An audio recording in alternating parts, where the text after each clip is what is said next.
10절에서 12절 말씀 가운데서 이제 그 유명한 향유 옥합에 관한 말씀입니다. 지난주에 이어서 이 요한복음에 관한 말씀을 여러분과 함께 전하고자 하는 것은 이제 곧 마지막 때 우리가 앞으로 당면할 때를 대비하고 준비하기 위함입니다. 지난주에는 나사로가 죽었다가 살아났습니다. 그것 또한 하나님께서 허락하시고 예수님께서 사역하여 주셨죠. 그와 함께 더불어서 오늘은 예수님께서 이 베다니에 다시 방문을 하십니다. 오늘 본문의 말씀에서 12장 1절 말씀에 이렇게 나와 있습니다. 6월절 엿새 전에 6월절 곧 예수님께서 십자가에 못 박히신 일주일 전입니다. 예수께서는 베다니에 이르러서 그리고 나사로가 있는 곳으로 가셨습니다. 이 말씀은 사실은 마태복음, 마가복음에도 동일하게 기록이 되어 있는데요. 이 집이 곧 이 문둥병이었던 시몬의 집이다라고 되어 있습니다. 많은 학자들은 이 시몬이라는 사람이 마르다의 남편이 아닌가 그렇게 추측을 하고 있습니다. 그러니까 이 주석에 따라서 생각을 해보면 좀 이해가 됩니다. 시몬의 집이라고 하는 것이 마태와 마가 가운데 적혀 있는데요. 이것은 곧 한 가정 가운데서 예수님께서 마르다의 남편이었던 시몬을 그 문둥병에서 치유하게 해주시고 더불어서 이 오라비였던 나사로까지 죽었다가 살렸으니 얼마나 큰 참 감사한 일이 아닐 수 없습니다. 이를 위해서 잔치를 베풀었다. 잊어보시기 바랍니다. 거기서 예수를 잔치할 때 마르다는 이를 보고 나사로는 예수와 함께 앉은 자 중에 있더라.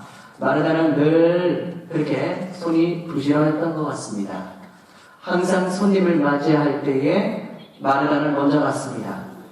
나사로를 살릴 때도 예수님께서 베다니의 그 마을 입구에 도착하셨을 때도 마르다는 쫓아가서 마을 그 입구에서 예수님을 맞이하며 또 그렇게 예수님 당신이 일찍 오셨으면 내 오라비가 죽지 아니했을 것인데 그렇게 이야기했던 마르다. 약간 이 마음도 이 성격도 급했던 것 같습니다. 그러다 보니까 마르다는 항상 누군가를 대접할 때 먼저 선수, 모범을 보이고 자기가 할 수 있는 일을 최선을 다해서 하는 그러한 우리 교회로 하자면 우리 식사를 열심히 준비해 주시는 권사님, 지사님 그런 우리 마르다의 모습도 우리 교회에서 많이 발견되게 됩니다. 참 감사하는 그런 역할이죠. 그리고 나사로는 예수와 함께 앉은 자 중에 있었다라고 했습니다. 오늘의 이 잔치의 또 주인공이라 할 수 있는 사람이 바로 이 나사로입니다. 나사로가 죽었다가 살아났어요. 얼마나 신기한 일입니까? 그렇기 때문에 많은 사람들이 나사로를 보기 위하여서 이 자리에 모였다 하는 것도 나중에 성경에 나와 있죠. 4절의 말씀에서 이제 드디어 오늘의 이 향유 옥합에 관한 이야기를 이제 정리합니다. 요한은 이때서 이제 향유 옥합에 관한 의미를 말씀을 풀이하면서 이렇게 우리들에게 전해주고 있는데요. 3절 말씀 한번 보겠습니다. 마리아는 지극히 비싼 향유 곧 순전한 나드 한 그릇 가져다가 예수의 발에 붓고 자기 머리털로 그의 발을 씻으니 향유 냄새가 집에 가득하더라. 수많은 사람들이 모여들었습니다. 제자들도 있었습니다. 그 자리는 정말로 잔치 분위기였죠. 시끌벅적하는 가운데 이제 마리아가 살며시 예수님 곁에 이제 다가옵니다. 그리고 값비싼 향유, 이 순전한 나드 한 건이라고 했는데 이것을 살펴보니까 이것은 팔레스타인 지역에서는 나올 수 없는 도시입니다. 이것은 인도 북부에 있는 히말라야 산지에 가서야 발견할 수 있는 향나무의 뿌리에서 이렇게 추출할 수 있는 그러한 기름이라고 합니다. 그러니까 얼마나 그것이 값비싸고 또 가치 있는 것인지를 잘 알 수 있겠죠. 이것을 예수님의 발에 붓습니다. 그리고 자기의 머리털로 그 발을 씻었다. 향유도 값진 것이지만 그러나 또 한 가지 우리가 잊지 말아야 될 것은 여인의 머리는 또다시 우리가 생각할 때에 또 여인들의 자존심이 아니겠습니까? 그리고 가치 있는 것. 보통이면 이렇게 머리를 자르는 풍습이 없었던 이 시대이기 때문에 머리를 길게 이렇게 늘어뜨렸던 그런 마리아의 모습이었을 것입니다. 그것으로 예수님의 발을 씻겼다고 되어 있습니다. 이 향유는 무엇을 의미할까요? 그리고 마리아는 왜 이 향유를 가져다가 예수님의 발을 씻겼을까? 수많은 의문이 있습니다. 한 가지 우리가 상황적으로 이해를 할 수 있는 것은 형부였던 시몬도 예수님께서 낫게 하시고 오라비였던 또 나사로도 살려주셨으니 너무너무 감사하다라는 감사의 마음으로 보았을 것입니다. 또 한 가지는 앞전에 지난번에 여러분께서 함께 말씀을 나눌 때에 예수님께서 베다니로 들어오시면서 나사로를 살려주셨는데 그때 마리아는 좀 삐졌던 것 같아요. 예수님이 오셨는데도 나오지도 않았습니다. 나중에서야 예수님께서 마리아는 어디 있느냐 하니 마르다가 가서 예수께서 너를 부르신다 하니까 겨우겨우 나와서는 하는 말이 당신께서 일찍 오셨으면 이런 일이 없었을 텐데 그리고 계속해서 마음에 원한을 가지고서 예수님을 대하는 그런 내용이 나옵니다. 그러니까 끝까지 예수님을 믿지 못했던 그 마음이 예수님께 굉장히 미안했던 것 같습니다. 그러다 보니까 예수님께 무엇인가라도 보답을 해드려야 되는데 하고 생각했던 것 가운데 이 가정 가운데서 제일 귀한 이 향유를 가지고서 예수님께 드리는 그러한 행동으로 옮겨지지 않았는가 이렇게 생각을 해볼 수 있습니다. 향유의 가치는 이로 말할 수 없을 만큼 높은 것입니다. 그러나 마리아는 이 향유의 가치보다도 예수님의 가치를 더 높이 평가했던 것입니다. 우리는 하나님의 가치를 제대로 알 수 있을 때 그때 내 삶에 있어서 기존 것을 주님께 드려지는 그러한 믿음의 행보를 볼 수 있는 것이죠. 하나님의 가치가 내가 가지고 있는 가치보다 더 월등하게 훌륭하고 값질 때 그때 나의 인생과 나의 시간과 내가 가지고 있는 모든 것을 주님께 드려지는 손길이 된다는 것입니다. 여러분께 다시 한번 보고 싶습니다. 하나님의 가치를 제대로 알고 계십니까? 예수 그리스도의 십자가의 가치를 진실로 여러분은 알고 계시는지요? 그 가치를 알고 있을 때 우리의 신앙의 고백은 마리아의 이 돌발적인 행동이라고 할 수 있지만 그러나 그것으로 인하여서 하나님은 기뻐하시고 예수님께서도 이를 내가 앞으로 기념할 것이다. 내가 내 이 복음과 함께 이 여인의 행동을 기념할 것이다. 그렇게 이야기를 하십니다. 우리가 우리의 이름이 그리고 우리의 삶이 하나님께 기념될 때가 언제입니까? 바로 하나님의 가치를 할 때 그 순간입니다. 그 순간 우리의 신앙은 다른 것에 있지 아니하고 하나님의 가치에 우리는 도달하게 되는 것입니다. 이 일이 있고 난 다음에 바로 4절 보시기 바랍니다. 제자는 하나로서 예수를 찾아줄 가는 유다가 말하되 이 흉내를 어찌하여 300데나리온의 가난한 자들에게 주지 아니하였느냐. 가룟 유다는 여러분이 잘 알고 있는 것처럼 예수님을 판자입니다. 돈계를 관리하는 사람입니다. 돈이 그의 인생의 전부였습니다. 그가 바로 참 머리가 좋았던 것 같습니다. 바로 그 향료를 보자마자 머릿속에서 계산이 띵 하고 되면서 300데나리온 정도 되겠다. 1데나리온이 당시에 노동자 하루의 품삯입니다.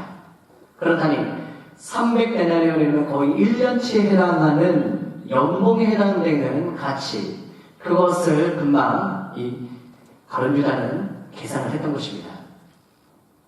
그러자마자 바로 이렇게 이야기합니다. 가난한 자들을 생각함이 너는 왜 가난한 자들에게 이것을 팔았어? 가난한 자들에게 팔았으면 얼마나 좋았겠느냐? 그렇게 계속해서 추궁을 하는 것이죠. 이것은 제가 보기에는 가룟 유다만의 생각이 아니라 그 주변에 있던 사람들이 웅성웅성했던 것 같습니다. 그 가운데 이제 가룟 유다가 아마 용기를 내어서 있는지 모르겠습니다만 어쨌든 가룟 유다가 입을 열게 되는 것이 바로 오늘의 이 대목입니다. 300데나리온 그것을 가난한 자들에게 주지 왜 아니하느냐.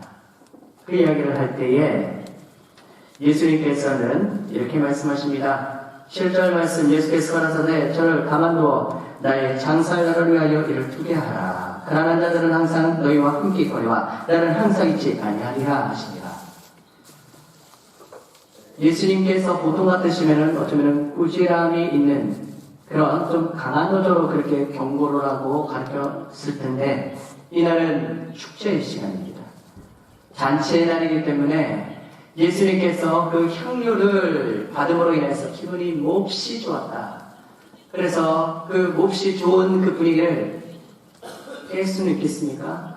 그래서 오히려 아주 부드러운 그 목소리로 가룟 유다에게 그리고 그 주변에 있는 사람들 그렇게 마음속에서 왜 저렇게 행동을 했지 하는 그 의문을 가지고 있는 사람들에게 함께 주님은 7절 말씀에서 말씀을 하신 것 같습니다.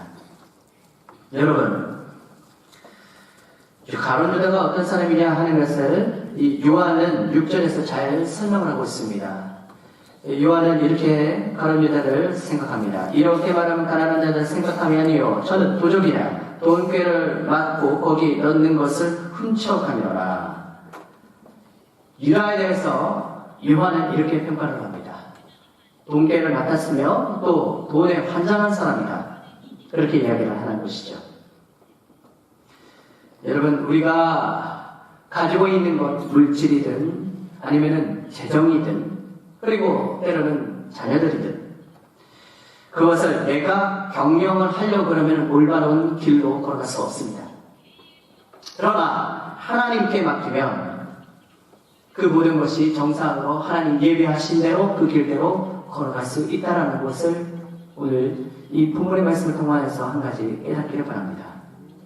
내가 가지고 있는 물질, 내가 가지고 있는 가치 있는 것들 그러나 그 가치를 하나님의 가치에 우리가 온전하게 내어놓을 때에 그때 우리의 모든 것이 올바른 길로 걸어갈 수 있다는 그런 교훈을 이 대목을 통해서도 가르쳐 주신 것 같습니다. 하나님은 예수님께서 우리들을 통하여서 십자가에 지시고 피를 흘리시고 그리고 죽으심으로 말미암아 우리의 모든 이 죄가 다 사여지고 그리고 하나님의 가치의 인생과 영혼으로 이제는 회복한다는 것을 오늘 이 향유옥합의 이 일을 통하여서 알려주신 것입니다. 예수님이 주인 되지 못하고 또 예수님의 그 모습을 받아들이지 못하는 자들 바로 오늘 아까 전에 말씀드린 바로 가룟 유다와 또 한 사람 있습니다. 대제사장들입니다. 이 두 사람의 공통점이 있습니다. 그것은 말을 하는 것이 모두 다 대의명분과 같이 올바른 말을 합니다. 대제사장들도 예수님을 향하여서 이것은 율법에 어긋난 것이요 하나님의 일을 망령되게 하는 것이요 율법을 어긋나게 되면 우리 모두가 어떻게 되겠느냐 네가 어떻게 되겠느냐 마치 누군가를 걱정하는 것처럼 대제사장은 그렇게 대의명분을 가지고서 예수님을 공격합니다. 가룟 유다도 마찬가지로 예수님의 그 향유품을 받는 것을 가난한 자에게 돌려줬으면 얼마나 좋았겠느냐. 그러나 그 마음은 그렇지 않지만 그러나 그렇게 대의명분을 가지고서 이야기를 하는 것이죠. 순간 괜찮은 말을 합니다. 아주 그럴듯한 이야기를 합니다. 그러나 그것은 오히려 그로 인하여서 자기 마음에 있는 어떤 욕구와 그리고 대제사장처럼 권력과 재물을 취하려고 하는 그런 말에 불과하다는 것을 성경은 분명히 요한의 방금 전에 가룟 유다를 평가하는 말에서도 우리가 알 수가 있습니다. 권력의 도구로서 자리받고 있는 이 대제사장. 그래도 오늘 본문 말씀에서 뒤에 보십시오. 10절에 보시면 대제사장들이다 라고 하는 말이 나옵니다. 여러분도 아신 바와 같이 대제사장은 그 시대에 한 사람밖에 없습니다. 그런데 왜 요한복음에서 대제사장들이라고 복수로 그렇게 표현을 했을까요? 당시에 로마 총독에서 세워졌던 사람이 안나스라는 대제사장이 있었습니다. 그리고 이 사람이 나중에 다 물러가고 난 다음에 가야바라는 또 대제사장이 세워집니다. 안나스는 가야바의 장인으로 그렇게 나오죠. 물러났음에도 불구하고 여전히 그 권력의 자리에서 자신의 힘을 과시하고 있는 안나스, 그리고 가야바. 이 두 사람뿐만 아니라 거기에 붙어있는 수많은 사람들, 권력에 아부하고 또 그리고 자신의 이득을 취하려는 그러한 사람들, 그것이 바로 이 가룟 유다와 무엇이 다르겠습니까?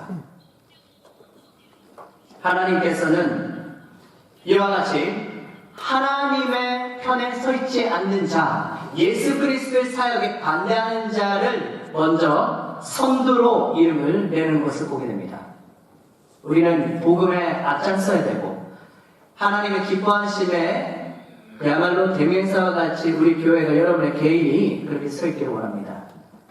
반대하고 또 하나님의 복음에 거스리는 그러한 사람들이 되다 보면 이와 같이 말씀에 참으로 참 불명예스러운 이름으로 낙인이 찍힌다는 것입니다. 본문의 말씀에서 한 가지만 더 보겠습니다. 예수께서는 7절에서 저를 가만히 두어 나의 장사를 위하여 이를 두게 하라 라고 말씀하셨습니다. 장사, 곧 이제 6월달이 다가오고 일주일 후에는 예수님께서는 십자가에 못 박히십니다. 그때 예수님께서 이제 죽으실 때에 이 향유를 가져다가 장사하는 것에 대비하고 두어라 그렇게 말씀하신 것입니다.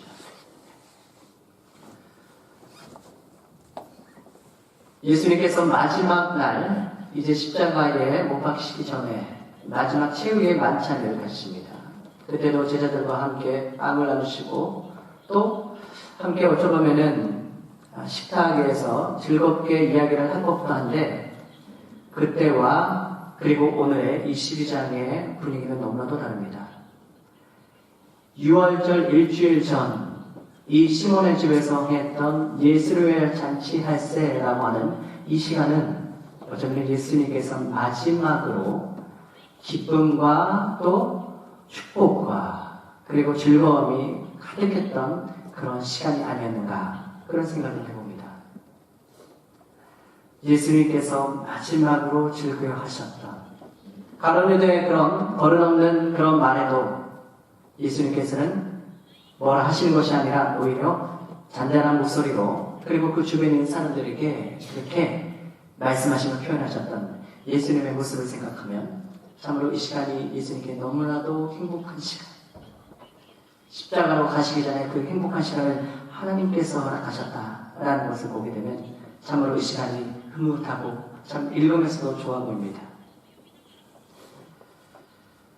가룟 유다의 그런 생각과는 달리 그 향유로 인하여서 온 집이 그 향기로 가득했다. 기쁨도 가득하고 행복도 가득하고 웃음도 가득하고 저는 이 모습이 곧 교회의 모습이 되어야 되겠다 하는 생각이 듭니다.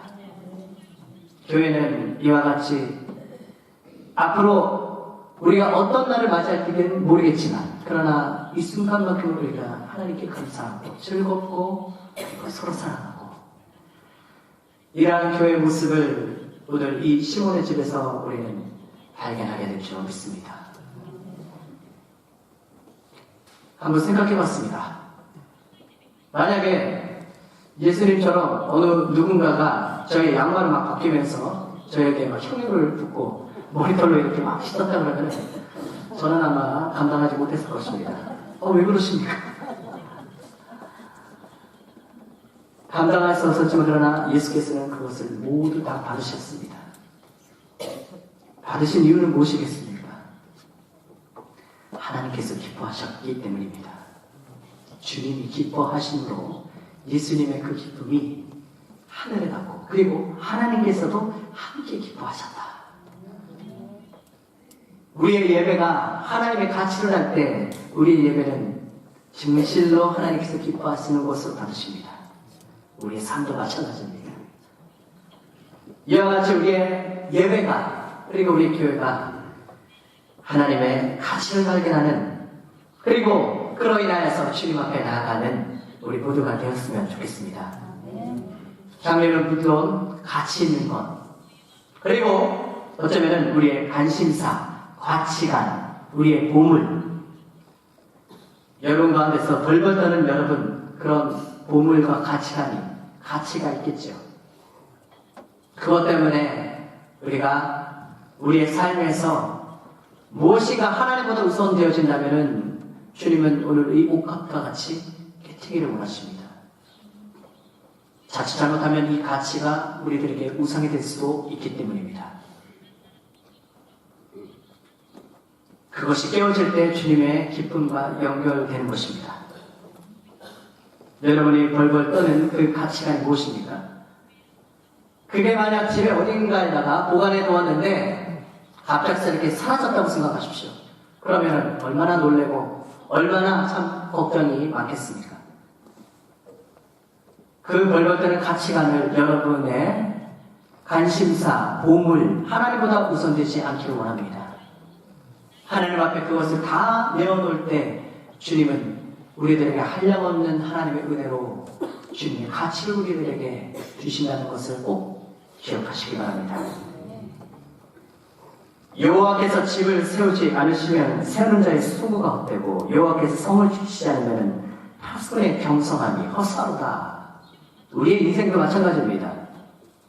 내가 참으로 이것이 좋다라고 생각하지만 그러나 하나님께서 하지 않으신다면 그 모든 것은 다 허사로 돌아간다는 것입니다. 내 인생에서의 가치를 예수 그리스도의 그 이름에서 발견하시기 바랍니다. 예수님의 그 이름과 의의 진정한 가치를 주님은 숨겨주셔서 믿음으로밖에 그것을 우리가 볼 수 없도록 그렇게 하셨습니다. 말씀을 뵙겠습니다. 오늘 우리는 하나님의 말씀 앞에서 주님의 가치가 무엇인가 하는 것을 오늘 살펴보고 있습니다. 9절 말씀 보시기 바랍니다. 유대인의 큰 무리가 예수께서 여기 계신 줄 알고 보니 이를 예수만 위함이 아니요 죽은 자 가운데서 살리신 나사로도 보려 함이라. 그러면서 10절에 대제사장들이 나사로까지 죽이려고 모의하니 나사로 가닥에 많은 유대인이 가서 예수를 믿으리라. 나사로라는 인물을 통하여서 예수께서 많은 사람들에게 복음을 전파하셨습니다. 그런데 재미있는 것은 나사로는 성경에서 한마디도 안 해요. 나사로의 대사가 없습니다. 그가 살았다가 예수로 인하여서 다시 죽었다가 살아난 것밖에는 그에게 아무런 간증도 그리고 아무런 고백도 없습니다. 그는 그 삶, 그 자체를 통하여서 하나님께 쓰임을 받았다는 것입니다. 죽음보다 더 큰 고백이 어디 있겠습니까? 죽음보다 더 큰 간증이 어디 있겠습니까? 죽음을 불사한 사역보다 더 큰 사역이 어디 있겠습니까? 나사로는 이와 같이 자신의 죽음을 통하여서 하나님의 놀라우신 역사를 그렇게 주님의 도구로서 사용되시는 것을 보게 됩니다. 우리는 죽음을 두려워해서는 안 됩니다. 오히려 나의 이 생명을 주께서 사용하여 주셔서 주의 복음으로 나를 하나님께서 인도하여 주신다면 그 또한 얼마나 큰 영광이겠습니까? 나사로 가닥에 많은 유대인들이 가서 예수를 믿었다. 우리의 삶을 여러분 가지고서 때로는 우리가 할 말도 많겠지만 그러나 주의 사역 가운데 우리가 마치 도살장에 끌려가는 어린 양과 같이 입을 다문 채 그리고 하나님께서 보여주신 그 길대로 우리가 걸어간다면 그것을 바라보는 많은 사람들로 하여금 예수를 믿게 되리라. 그것이 바로 우리들의 삶의 목표가 아니겠습니까? 여러분, 하나님의 사역은 이와 같이 때로는 빛도 없이 이름도 없이 행해지는 것입니다.